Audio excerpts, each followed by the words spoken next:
Welcome back. All right, 13 games tonight in the National Hockey League, and as you can see, I capped up all right. I was actually kind of surprised by about after the second period of the early games. I was like, you know what, this doesn't look that dissimilar. I have the new system now, and I'm kind of kicking myself. I'm gonna get a time machine, go back 5 years, and fix everything. So what you're seeing now isn't going to be a problem because I'm going to go back 5 years and fix it.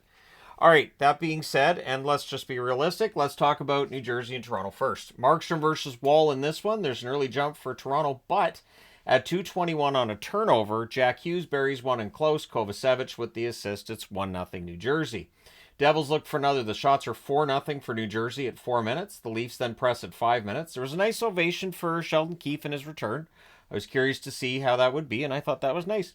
OEL has a screenshot that's held. The Leafs press with 9.5 minutes left. The Devils get pinned down a little bit. They block the net pretty well. We get a power play for Toronto. That becomes 4-on-4. Everything's killed off there. Leafs press in the final minute. It's 1-0 for New Jersey after one. Second period, Matthews is robbed in close. The shots are 4-0 Toronto at 5 minutes. Tatar has a net feed that's picked off. And then at 6:14, Nylander buries one on a rush. Domi and Tanev with the assists. We then get a power play for the Devils, and they score on it at 8:14. So exactly 2 minutes after Toronto ties it, New Jersey gets the lead back. It's Hischier from Bratt and Jack Hughes. Devils look for another. There's a press by New Jersey with 9 minutes left. A near miss for Meyer and close. The shots are 8-6 for Toronto with 5.5 minutes left. It stays 2-1 New Jersey after two. Third period. Early press by the Devils. McCabe then has a shot that's held. There's some pushing. Shots are 3-2 for Toronto at 7 minutes. And at 7:43, Matthews gets a goal. He scores from Nylander and McMahon. We then get a power play for the Devils, and they score on it. It is Hischier from Meyer and Hughes at 9:44. So, again, about 2 minutes and 1 second actually after Toronto ties it, Devils get the lead back. Leafs press to respond. The Devils get pinned a bit. They needed a clear. They would eventually get that. The Leafs press with 3.5 minutes left. Matthews couldn't bury one in close, and then he does. That has to be 5.5 minutes left because at 15:47, Matthews scores from Marner and McCabe. So that ties the game at 3, and then the Leafs look for the lead, but we go to overtime. Devils control early. Luke Hughes hits a post. Puck goes the other way in a minute and 10 seconds. On a fast break, Nylander scores from Marner and McCabe. So it's a 4-3 win in overtime for Toronto. Luke Hughes wasn't happy about that. Toronto 28-16-2 with the win. The New Jersey Devils 26-15-6 with the overtime loss. Shots on net, 10-8 Toronto in the first, 12-7 Toronto in the second, 18-8 for Toronto in the third. Both teams had one shot in the overtime. Toronto the shot that matters. Final shots 41-24 for Toronto. Power plays 2 for 3 for New Jersey, 1 for 2 for Toronto. The hits 25-14 for the Leafs. Markstrom saves 37 out of 41. He was the reason this gets to overtime. Wool saves 21 out of 24 at the other end. All right, next up. Washington and Ottawa. So it's Thompson versus Marilainen. Cousins is denied from the slot. The shots are 2 apiece at 3.5 minutes. Good flow, low event through the first 7 minutes of the period. Sens press at 9 minutes. Sandin has a rush chance that save. Shots are only 4 apiece with 6 minutes left. Gaudette has a slot shot that deflects wide. There's a net feed to Sandin. Near miss there. Things are punchy at the horn, and the Capitals get a penalty coming out of that. So to start the second period, the Sens have a power play. Norris has a slot shot that's held. Batherson's denied and close. That power play ends up being killed off. Sens press at 3 minutes. Ottawa gets another power play. That's killed off as well. Sens press with 8.5 minutes left. They get more pressure with 5 minutes left, but Logan Thompson's been fantastic, as I mentioned in the power rankings yesterday. Shots are 7-1 for Ottawa with 4.5 minutes left. With 2:10 left, Ottawa gets another power play. That's killed off. So after 2 periods of play, it remains 0-0. Third period, Tkachuk to Norris. There's a near miss there. Things are pushed in a hole by Thompson. We get 2 minutes of 4-on-4. Pinto fires one wide from the slot. We then get a power play for the Capitals. Ovechkin has a one-timer that's held. That power play is killed off. At 8 minutes, the shots are 6-2 for the Caps. Washington presses with 6.5 minutes left. The Senators press with 3 minutes left. We're going to overtime, so I was able to put the Tony the Tiger magnet on the board because it's 0-0. Somebody's getting a shutout. Sens control early. Protas has a shot that's kicked aside. Wilson's denied on a break. Dubois has a chance that's saved as well. And the fourth shot, Ovechkin scores, puts himself 21 away from passing Gretzky. At 3:07, Rasmus Sandin with the assist. Washington wins in overtime, 1-0. They go to 30-10-5 with the win. With the overtime loss, the Ottawa Senators 22-18-4, as that Eastern race looks crazy. The West's kind of looking like a turtle derby right now, but the East looks crazy.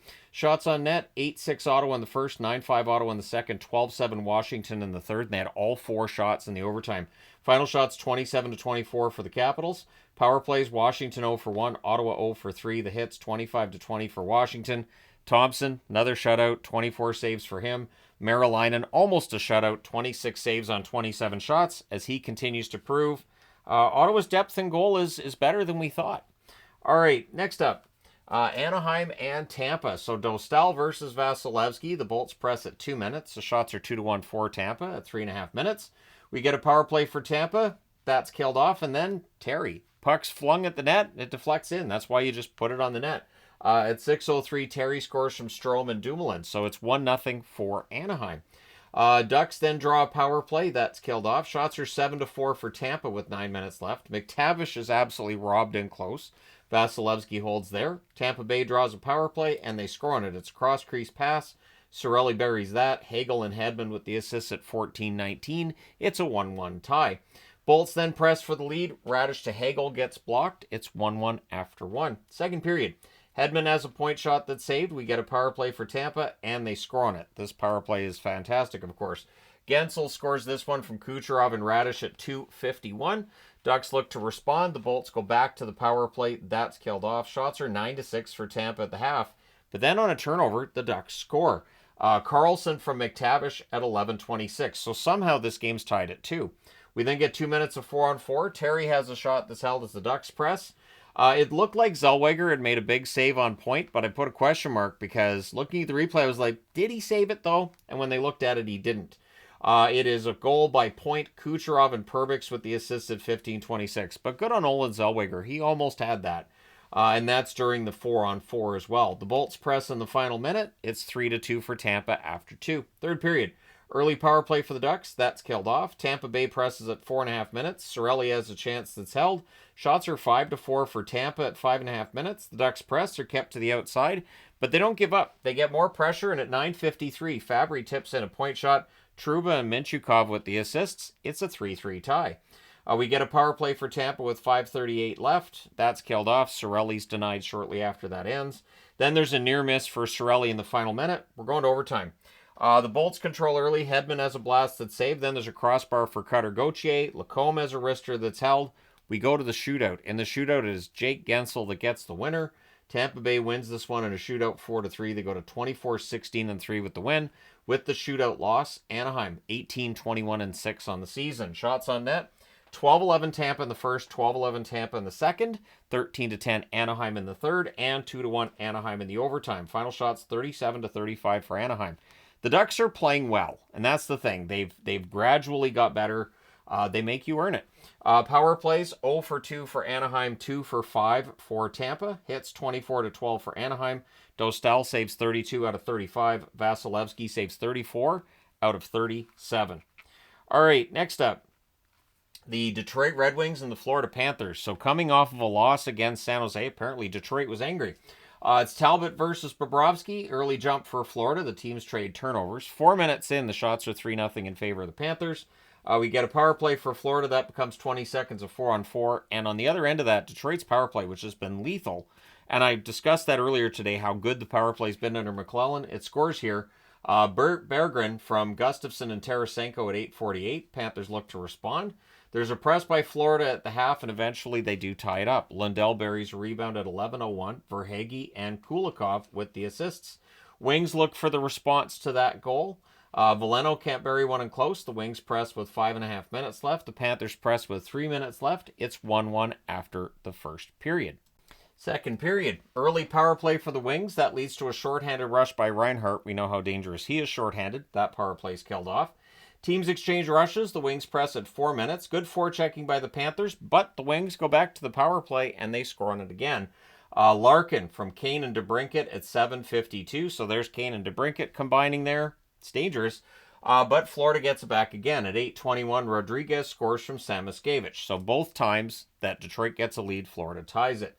Wings go back to the power play, and they score on this one as well. At 13:44, Kane wires it straight under the bar. Raymond and Sider with the assists. And then at 15:41, Casper puts one through Bobrovsky on a rush. Larkin with the assist. That would end the night for Bobrovsky. Knight goes into the net. With 1:45 left, the Panthers get a power play. So it is 4-2 for Detroit after 2. Power play rolls over into the third period. The Wings finish the kill, and then they get some pressure. We get 2 minutes of 4-on-4. The shots are 6-3 Florida at 5.5 minutes. Teams trade turnovers. We get a power play for Florida. Lundell's denied. Power play ends up being killed off. The goalie pull happens with 3:20 left. And honestly, Florida had so many chances. Just could not solve Talbot. And then at 18:38, Larkin hits the empty net from Raymond and Casper. Shocking result. Detroit goes into Florida. They win this game 5-2. They go to 21-19-4 with the win. With the loss, Florida 28-17-3. They have been struggling lately.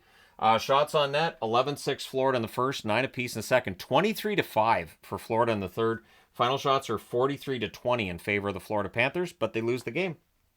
Power plays, Detroit 3 for 4, Florida 0 for 3. So killing 1 out of 4 power plays, that's not going to win you very many games. The hits, 36-23 for Florida. Talbot saved 41 out of 43. He's been excellent. Bobrovsky saves 11 out of 15, and then Spencer Knight saved 4 shots in relief. He didn't face that many chances, and the Red Wings end up getting a huge victory in Florida. All right, next up, San Jose and Columbus. So Georgiev versus Merzlikins. There's an early press by the Sharks. San Jose gets a power play. That's killed off. Shots are 4-2 Columbus, 4 minutes in. Marchenko hits the outside of the post as they're getting some pressure. More pressure by Columbus at 5.5 minutes. Wallman has a rush chance, that saved. More pressure by Columbus at 9.5 minutes. A near miss by on a Fantilli pass to Marchenko almost goes in, and then Fantilli scores from Werenski at 12 minutes and 11 seconds.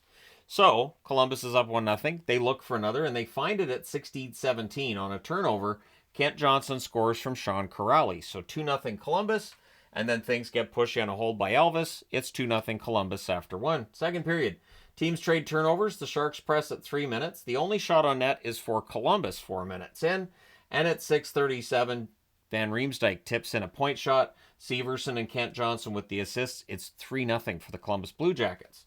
Power play for Columbus. That's killed off. The shots are 10-0 for Columbus with 7 minutes left. So, yeah, San Jose a step behind tonight. Columbus realizing this is a game they have to win. Power play for the Sharks, that's killed off. Then there's pressure by the Sharks with 1.5 minutes left. It's 3-0 Columbus after 2. Third period. Full Sharks power play to start. Georgiev wins a race to the puck. They end up killing that power play off. Shots are 3-0 for the Sharks at 3 minutes. Graf to Eklund, there's a near miss there. Sharks press at 7 minutes, and at 7:32, Toffoli buries a rebound and close. Celebrini with the assist on that one, makes it 3-1. We then get a power play for Columbus. That's killed off. San Jose pulls the goalie a little early. I think there was a little over 3 minutes left because they're down by 2. Columbus ices the puck with 2:11 left, but then at 17:39, or 17:59, I should say, JVR, or James Van Riemsdyk, hits the empty net from Marchenko. I just always write JVR on the board when it's a 5-game board because way less space. And it's still James Van Riemsdyk. So your final score in this one's 4-1 for Columbus. They go to 22-17-6, quietly having a very good season. The San Jose Sharks 14-27-6. The slide continues after a win in Detroit the other night. Shots on net, 13-6 Columbus in the first, 12-2 Columbus in the second, 11-9 San Jose in the third. Final shots, 34-19 for Columbus. Power plays, San Jose 0 for 3, Columbus 0 for 2. The hits, 13-12 Columbus. Georgiev saves 30 out of 33. He had a good night, but Merzlikins only faced 19 shots, and he saved 18 of them, so didn't get the goal support, did Georgiev. All right, let's go to board number 2. All right, Flyers and Islanders. Ersson versus Sorokin in this one. Siplikov has a net drive, that saved. We get a power play for the Flyers. That's killed off. Shots are 4-2 for the Islanders at 5 minutes. The Islanders press. During that, Dobson fires one wide. More pressure by the Islanders at 6.5 minutes. They end up drawing a power play. Paling was down on a hit by Siplikov, which drew a crowd. They called it 5 minutes initially just so they could look at it on the review. It was a shoulder-to-shoulder hit. It looked brutal, but it was a clean hit, so the penalty comes off the board. Now, during the power play that's still going on for New York, keep that in mind. At 9:21, Horvat, in the last second of that power play, scores. Nelson with the assist there. So all that review and the shoulder-to-shoulder hit, Paling being down, Siplikov not getting a penalty, ends up benefiting the Islanders with that goal. Tortorella was still livid about the non-call. He still felt like that should have been a penalty. The Islanders go back to the power play. That's killed off. The shots are 6-4 for the Islanders with 6 minutes left, and after the first period, it's 1-0 in favor of New York. Second period, the Flyers press at a minute and a half. Things are pushed in a hole by Sorokin. Shots are 4-1 for the Flyers at 3.5 minutes. And at 5:15, Couturier tips in a net feed to make it 1-1. Farabee and Michkov with the assists. The Flyers then look for the lead. Philly draws a power play. That's killed off. 6 seconds later, the Islanders get a power play, and Philadelphia scores on it. They're so much better shorthanded than on the power play. At 9:29, Hathaway, on a 2-on-1, he wires it. Konechny and Sanheim with the assists. It's 2-1 in favor of the Philadelphia Flyers. We get a power play then for the Flyers. That's killed off because they don't have a great power play. The Islanders press to close things out. The Boo Birds are out at the horn, and Butch Goring agrees. And I like Butch Goring as an announcer. He admits, yep, team didn't play very well. Completely understand why the fans are booing the team off the ice. So, third period, the Islanders give the fans a reason to cheer early. At 30 seconds, Barzal scores from Dobson. So then the Islanders look to tie it, but we get a power play for the Philadelphia Flyers. That's killed off. At 5:16, though, York scores to restore the 3-goal lead for the Philadelphia Flyers, or 2-goal lead, I should say. York from Farabee and Couturier. The shots are 4-2 for the Islanders at 8 minutes. Farabee's denied on a breakaway. The Islanders press with 5 minutes left. Sanheim prevented a goal for the Islanders in close. With 3:36 left, though, the Islanders get a power play, and they score on it. At 17:16, Lee deflects one in.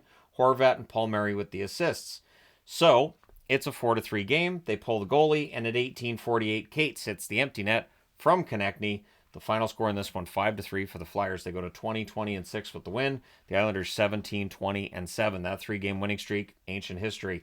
Shots on net, 8 apiece in the first, 11-6 Philly in the second, 15-5 Islanders in the third. Final shots, 29-24 for the Islanders. Power plays, Philadelphia 0-4. The Islanders 2-4. The hits, 28-15 for Philadelphia. Ersson, 26 saves on 29 shots. Sorokin, 19 saves on 23 shots. All right, next up. The Flames and the St. Louis Blues. Calgary's got to be happy they don't have to play in St. Louis again. Wolf versus Hofer. The shots are 3-0 St. Louis at 2.5 minutes, and at 4:55 Shen. Nice goal from Hathaway, makes it 1-0 in favor of St. Louis. The shots are 8-1 for St. Louis at 6.5 minutes.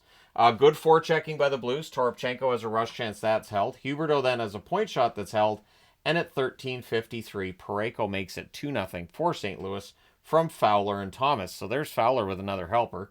And then at 15:40, Kyrou puts one past a screen from the right circle to make it 3-0. Holloway and Tucker with the assists. So 3-0 St. Louis at that point. The Flames do press to close out the period, but yeah, 3-0 for St. Louis after one. Second period, the Flames press at a minute and a half. Pelche has a net drive. That's blocked. Shots are 4-1 Calgary at 4.5 minutes. Flames draw a power play. That was killed off. It had some chances. They're building some momentum. And at 11:14, Sharon Govich puts one past a screen from the slot. Pelche and Cairns with the assists. So that makes it 3-1 in favor of the Blues. Shots are 13-3 for the Flames with 7.5 minutes left. We get 2 minutes of 4-on-4. Thomas has a tip shot that's held. We get some pushing there. With 2:49 left, the Blues go to the power play. And at 17:39, Braden Shen on the power play. He tips in a net feed. Neighbors and Falk with the assists. It's 4-1 St. Louis after 2. Third period, the Blues press at a minute and a half. Hanley has a shot that's caught and held. Shots are 2-0 Calgary at 3.5 minutes. We get a power play for the Blues. That's killed off, but takes 2 minutes off the clock, doesn't it? Things are pushy on a hold by Wolf. Pelche has a backhand that's kicked aside. Blues press with 8.5 minutes left. The Flames get some pressure with 4 minutes left, and then with 2:11 left, the Blues get a power play, which essentially ruins any comeback hopes that the Flames had. It's killed off, but you only have 11 seconds left, and St. Louis wins this one 4-1. They go to 22-20-4 with the win. The Flames 21-16-7 with the loss. So St. Louis pulls themselves 4 points closer to the playoffs. If they'd lost both of these games against Calgary, we'd be having a whole different conversation. Shots on net, 15-7 St. Louis in the first, 17-9 Calgary in the second, 5 apiece in the third. Both teams had 29 shots in this one. Power plays, Calgary 0 for 1. St. Louis 1 for 3. The hits, 28-21 St. Louis. Wolf saves 25 out of 29. Hofer, 28 saves on 29 shots. And yeah, St. Louis has got themselves back into the hunt. All right, next up. Chicago and Nashville. Soderblom versus Saros. Shots are 2-0 Nashville at 3.5 minutes. Teams trade rushes. Nazar misses one in close. And then on a power play at 8:07, Stamkos scores from Yossi and Marchessault. So Nashville gets the early lead. He wires that one from a sharp angle. And then on the next faceoff, we had a fight between Maroon and McCarron. So sure, why not? We get a power play for Nashville. That's killed off. The shots are 5 apiece with 7 minutes left. The Hawks score, but it's goalie interference, so it's no goal. So Chicago challenges that, and the referee's like, I already told you it's goalie interference, so nope. So that means the Preds have a power play. That one's killed off as well. Chicago presses with 2.5 minutes left, but it's 1-0 Nashville after 1. Second period. Early Nashville power play, that becomes 4-on-4. Nashville pushes during the 4-on-4. Everything gets killed off there. Shots are 3-1 Nashville at 4.5 minutes, but at 6.5 minutes, Bedard scores from Bertuzzi, making it a 1-1 tie. Hawks then look for the lead. Bertuzzi has a chance that's held, and at 7:57, Martinez scores to give them that lead. The assist to Jones and Bertuzzi. So Bertuzzi had himself a good game. It's 2-1 for Chicago. Hawks press for another, but the shots on net are 10-5 for Nashville with 6.5 minutes left. Press by Nashville with 2.5 minutes left. Doc then has a rush chance. That's held. It's 2-1 Chicago after 2. Third period, Teravainen has a rush chance that's saved. Nashville had quite the third period. They outshoot Chicago 7-2 in the first 6 minutes of the period. Teams trade turnovers. There's a press by Nashville at 9 minutes. Bertuzzi's then denied from the slot. Nashville presses with 6 minutes left. The shots are 12-7 for the Preds with 4.5 minutes left. And at 16:57, Forsberg scores from Blankenburg. You could just feel that eventually it was going to happen, making it 2-2. Nashville then looks for the lead, but we go to overtime. In the overtime, Nashville controls things early. Marchessault has a rush chance that's saved. Soderblom was fantastic in overtime. I know he has a terrible record in terms of win-loss record, but it's criminal. Like, Soderblom should be traded to a team that's going to get a bunch of wins, so he can get some wins because he's playing very well right now. Nazar's buzzer beater saved as well. We go to the shootout. In the shootout, as great as Soderblom was, Nashville figured him out in the shootout. All 3 of their shots went in the net. So they win this one in the shootout 3-2. They go to 15, 22, and 7. Chicago, on the other hand, with the shootout loss 14, 28, and 3. Shots on net, 9-5 Chicago in the first, 16-7 Nashville in the second, 14-7 Nashville in the third, 6-3 Nashville in the overtime. Final shots 41-26 for Nashville. Power plays, Chicago 0 for 1, Nashville 1 for 4. The hits, 35-33 in favor of Nashville. Soderblom saves 39 out of 41. Saros saves 24 out of 26. Again, Soderblom needs to be freed from this team that can't win games because his win-loss record is awful, and it's not his fault. All right, next up, Chicago and Dallas. Montreal and Dallas. Dobesh versus Ottinger in this one. Early jump for the Habs. The Stars press at 3 minutes, and at 3:50, Robertson opens the scoring for Dallas. Dodonov and Johnston with the assists. The Habs look to respond, and they do. It's Slavkovsky from Caulfield and Suzuki at 4:37, which is good because I was reading an article today on how St. Louis wanted to get Slavkovsky going and a little more consistency in his game. So there you go. He gets a goal in this one tonight. Habs press at 6.5 minutes, but the shots are 5-4 Dallas at 8 minutes. We then get a power play for Dallas. That's killed off. Teams trade rushes. There's a post for Armia on a 2-on-1 rush. Stars press with 2.5 minutes left. It's 1-1 after 1. Second period. Dodonov fires one wide on a rush. The next chance for Dodonov actually gets saved. Stars press at 6 minutes. Dumba fires one high. The Habs end up clearing on that play. We then get a power play for Dallas. Evans, shorthanded, is fantastic, and that's one thing to keep in mind. Jake Evans is one to watch. How much is this contract going to be worth? They need to sit down and discuss that. I don't think trading him at the deadline makes any sense, even though he's a pending UFA. That power play's killed off in part because Evans is really good shorthanded. Power play for Montreal, that's killed off. The Stars press with 8 minutes left. The Habs press with 5.5 minutes left. 1:40 left. The Montreal Canadiens get a power play, so that rolls over into the third period. The score's still tied at 1. Stars finish the kill. The Habs then press. They're kept to the outside.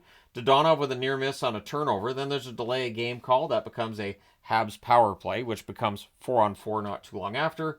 The Habs then had a 2-on-1 that's broken up. Then we get 3 seconds of a 5-on-3 for Dallas. They should have turned the puck over sooner. I don't understand why. Like, I get it. You pull the goalie, you've got 6 guys on the ice, but you want the 5-on-3. I'm always surprised they don't just hand the puck to the other team. So that gets killed off because there was only 3 seconds of 5-on-3. So at any rate, stays 1-1. Shots are 4-1 Dallas at 7.5 minutes. Blumel is denied on a 2-on-1 rush. And then Newhook deflects one in to give Montreal the lead from Hudson at 9:15. Dvorak fires one wide on a rush. The shots are 7-3 for Dallas with 8.5 minutes left. Stars press with 6.5 minutes left. Goalie pull happens with 2.5 minutes left, and Dobesh is heroic late. And then Armia hits the empty net from Suzuki at 19:43. Montreal wins in Dallas 3-1. They go to 22-18-4. Dallas has a very good home record, so this is impressive. Dallas 28-15-1 with the loss. Shots on net, 11-7 Montreal in the first, 15-9 Dallas in the second, 11-4 Dallas in the third. Final shots, 33-24 for the Stars. Power plays, Montreal 0-3, Dallas 0-4. The hits, 33-25 for the Habs. Dobesh, 32 saves on 33 shots. Ottinger saved 21 out of 23 at the other end. Let's go to board number 3.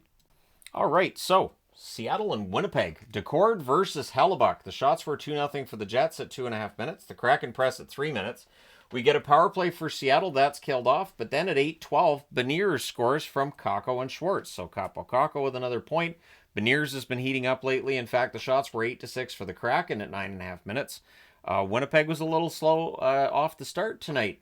Jets press are kept to the outside. The Kraken press with 5 minutes left. Pionk fires one wide as the Jets press late, but it's 1-0 Seattle after 1. Second period. Early jump for Seattle. The Kraken press at 1.5 minutes. Perfetti on a rush.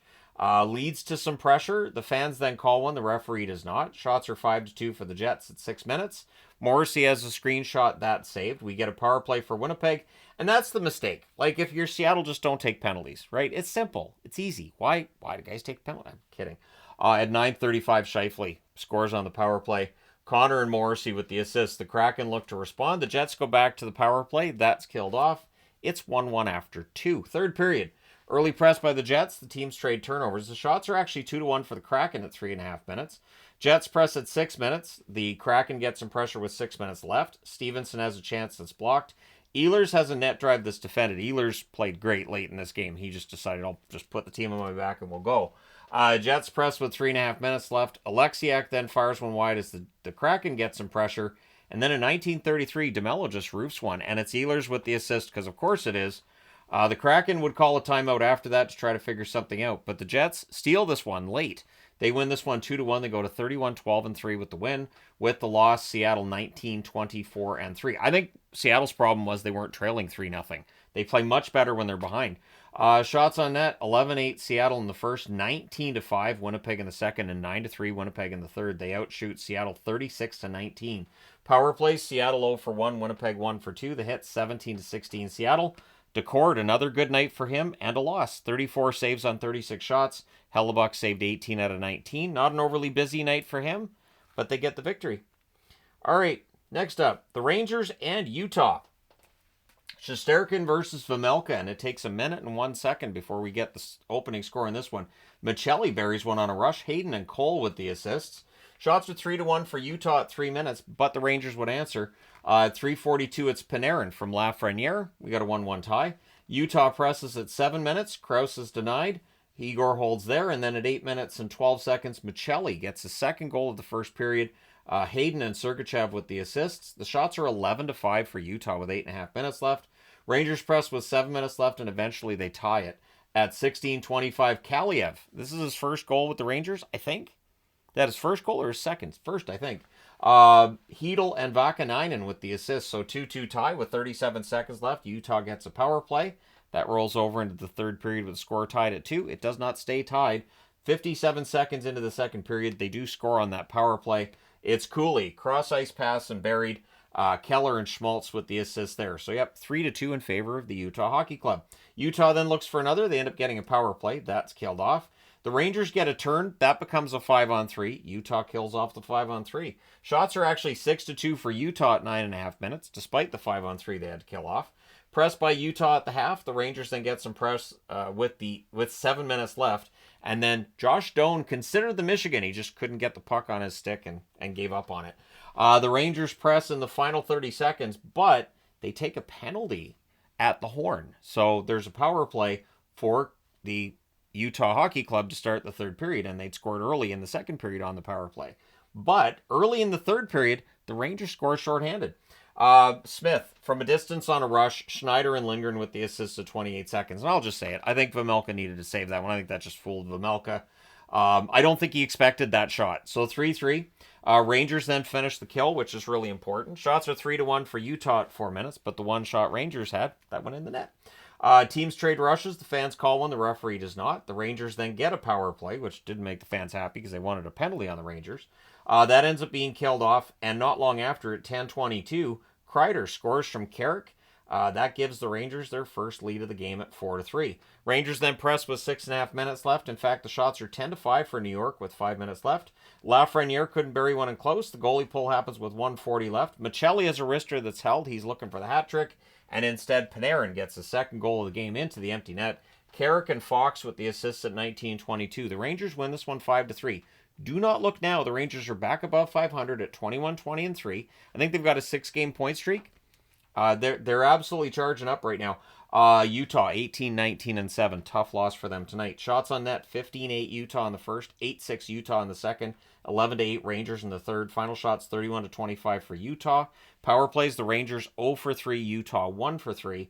The hits 21-18 for the Rangers. Shesterkin saves 28 out of 31. Good night for him.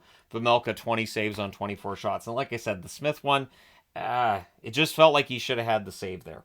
All right, next up. The Oilers and the Avalanche. So Skinner versus Blackwood. There's a post for Podkolzin on a rush. The Avs press at 2.5 minutes. They had the only shot on net as well, did Colorado, 4 minutes in. And at 5:17, O'Connor buries one in close after some good forechecking. Kivi, Ronta, and Rantanen with the assists. It's 1-0 Colorado. The Oilers press to respond. The shots are 3 apiece at 7 minutes. We get a power play for the Oilers. That's killed off. And then at 10:04, McKinnon with a wrister passed a screen from the slot. He scores to make it 2-0. Drouin and Dahan with the assist. Drouin did not finish this game. I will not be surprised if tomorrow I'm talking about Drouin being injured again. And it's sad because he's only been back for 4 games. So Lehkonen has a chance that's blocked by Bouchard, and then at 11:48 on a fast break, McKinnon gets a second of the first period. He goes 5-hole. Taves with the assist. It's 3-0 Colorado. The Oilers press with 7 minutes left, and in the final minute, they do score. Arvidsson from Nurse and Podkolzin at 19:18. Things get kind of chatty at the horn, but it's 3-1 Colorado after 1. Second period, early press by the Avs. Manson has a screenshot that's held. Dreisaitl's then denied in close. Blackwood holds there. The Oilers press at 5 minutes. The Avs get pinned. Skinner has a shot that's blocked. And then at 6:17, Kulak fires one past a screen to make it a 3-2 game. So Kulak likes playing in Colorado. I think he had a goal in their earlier game this year against Colorado. The Oilers then look to tie it. We get a power play for Colorado. That becomes 46 seconds of 4-on-4. Bouchard has a one-timer that's saved during the Oilers' part of that power play. That's killed off. There's a post for McKinnon on a rush, so he was that close to the hat trick there. The Oilers press with 6 minutes left, and at 14:49, McDavid roofs one from in close. Draisaitl and Bouchard with the assists. So suddenly, it's a 3-3 tie. 3:16 left, the Oilers get a power play. That's killed off, but yeah, it's 3-3 after 2. Third period, there's an early press by the Avs. McDavid with a near miss on a 2-on-1 rush. We get a power play for Colorado. That's killed off. The Oilers then get a power play. That was killed off as well. The Avs press with 8.5 minutes left, but at 13:05, as the Oilers get some pressure, Bouchard, he scores. It's a one-timer. McDavid and Draisaitl with the assists because, of course, makes it 4-3 for the Oilers. The goalie pull would happen with 1.5 minutes left. Colorado doesn't tie it. Nope, they had chances. They just couldn't tie it. Final score is 4-3. Huge comeback win for the Oilers, so I'm wearing the Oilers garb. They go to 29-13-3 with the win. With the loss, Colorado 27-18-1. They lose out on a chance to gain some ground on Dallas in front of them and Minnesota as well. Shots on net, 13-6 Edmonton in the first, 10-9 Edmonton in the second, 10-4 Colorado in the third. Final shots 27-25 for the Oilers. Power plays, the Oilers 0-4. Colorado 0-2. The hits 14-11 for Colorado. Skinner saves 23 out of 26. Blackwood 23 saves on 27 shots. This is the first time Blackwood's allowed more than 3 goals in a game since joining the Avalanche. All right, and last game of the night. Hey, you got to save the best for last, right? Okay. All right, so LA in Vancouver. Kemper versus Demko, and 51 seconds in on their first shot, they score. Do the Kings. Turcotte from Kempe, it's cross crease passing in. So poor defensive coverage, sure, and there you go. Then we get a power play for Vancouver. That's killed off. No shots. The Canucks go back to the power play, and they repeat it. It's killed off. Still no shots. Jeannot then had a fight with Desharnais. That might have been the hit for Canucks tonight. And then at 9:18, Turcotte scores from Fiala and Anderson, makes it 2-0. In fact, that might have been the one time where Canuck fans were happy was during the fight. And then at 9:42, Kempe just kind of goes around Demko in close. It was nice of the defense to let him do that. And that's the fourth shot for LA and their third goal.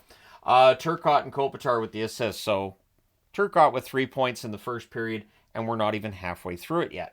Canucks press with 8.5 minutes left. Höglander has a net feed that's picked off. The Canucks press with 4 minutes left. Oddly enough, they end up leading in the shots after the first, but they're down 3-0. Second period, the Kings press at 1.5. We get a power play for LA. That's killed off. The Kings press after that's done. Moore then fires one wide on a 3-on-1 rush. He's snake bit this season. We get a power play for the Canucks. That's killed off as well.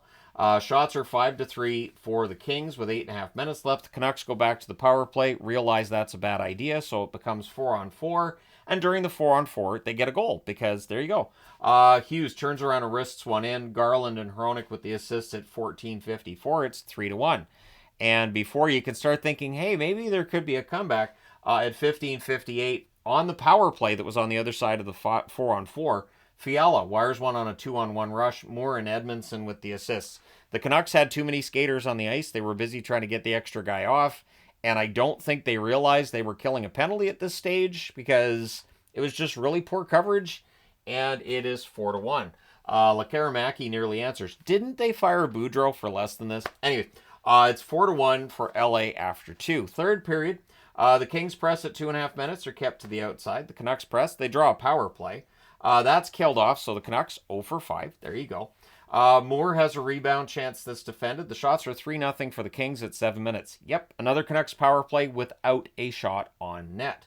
The teams trade rushes. Soucy has a net drive that's held, and then at 11:36, it takes a Kings bounce. Demko is looking the wrong direction. Fogle puts it in the net. It's one of the easiest goals he's going to get. Byfield with the assist there. It's 5-1 for the Kings. Myers gets shaken up a bit on a hit he took. Looked like he was favoring his shoulder. Hopefully he's okay. Kings press with 4 minutes left with 1:35 left. The Kings get a power play, and that ends the game. 5-1 for the Kings. They go to 25-12-5 with the win. The Canucks 19-15-10, and they are not above the playoff line. They don't seem to have any interest in being above the playoff line. And I'm still going to repeat what I said the other night. I would much rather see them lose like this, because the team can't turn around and say, well, hey, we're close. You know, it's just a couple of bounces. We can't hear that. And we can't hear if we stick to the system we think it's going to turn around. This is 2 embarrassing losses in a row. It's not turning around. Shots on net, 7-6 Vancouver in the first. At least they jacked up ticket prices before this season. They didn't fix the team, but they made sure to jack up ticket prices. Second period, the Canucks outshoot the Kings 9-8, and then the Kings outshot the Canucks 7-5 in the third. Both teams had 21 shots in this game. Power plays, the Kings 1-for-3, Vancouver 0-for-5. The hits 22-12 in favor of Vancouver. Kemper, 20 saves on 21 shots. Demko, he had a rough night. He did. 16 saves on 21 shots. I don't know how many of them I'm going to put on Demko. I don't think the defense played well. I don't think anybody on the Canucks played particularly well tonight, but everybody will just blame Pettersson. So that's how it works. When they get destroyed back-to-back games, it'll just be, well, we blame the guy wearing number 40. Sure, why not? Let's just blame the one guy when the team is clearly broken. So let me know your thoughts in the comments section below. As always, don't forget to hit like and subscribe in the event you may not have done so already. Thank you guys so much for watching, for all your support. I will talk to you again soon.